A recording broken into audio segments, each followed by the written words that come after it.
Hey, my reactor, so I'm back on chapter 9, Pia, continuing with the office story, chapter 9. Wait a minute, y'all, I gotta find that. I'm waiting for my father, she said. He'll be here any minute. He moved closer. Your father, eh? She nodded. If I didn't know any better, I'd say you were lying to me. Now, why do you suppose that is? I don't know, Pia said, moving towards the front door. Suddenly, he was in front of her, grabbing her wrist. The metallic stain of whiskey and the ashy musk of cigarettes filled her nostrils. And then she felt it, a stabbing pain beneath her rib cage. She nearly doubled over in agony. Whatever was wrong with him, it didn't feel like the flu. She yanked her arm from his grasp, tore open the front door, looked up and down the street, and ran out of the roadhouse. When she reached the opposite side, she stopped and leaned against a brick building, listening for the wagon she heard earlier and trying to catch her breath. She peered around the corner down 3rd Street. A block away, Miss Molly leaned out of the wagon to talk to a person on the sidewalk. The sidewalk was facing the other direction. The person shook their head. Miss O'Malley straightened, and the wagon started moving again. Pia dashed across 3rd Street and didn't stop running until she reached Shuck Alley. When she turned down it, she slowed.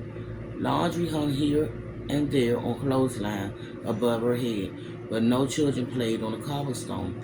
No mother pushed bundle babies in prams. No men smoked on stoops. She started walking faster, her heart about to burst. She was almost there, almost home. An image of Vader flashed in her mind. Ollie and Mac swallowed in his arms. He was smiling, but his eyes were glassy and sad. A sudden falling sensation swept over her, and she nearly stumbled. She gritted her teeth and trudged forward, stopping every now and then to remind herself to breathe.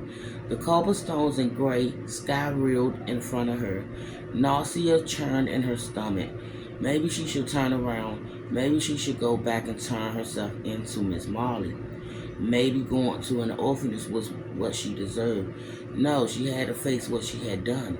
No matter what, she owed it to Ollie and Max. Then she was there, in front of her house.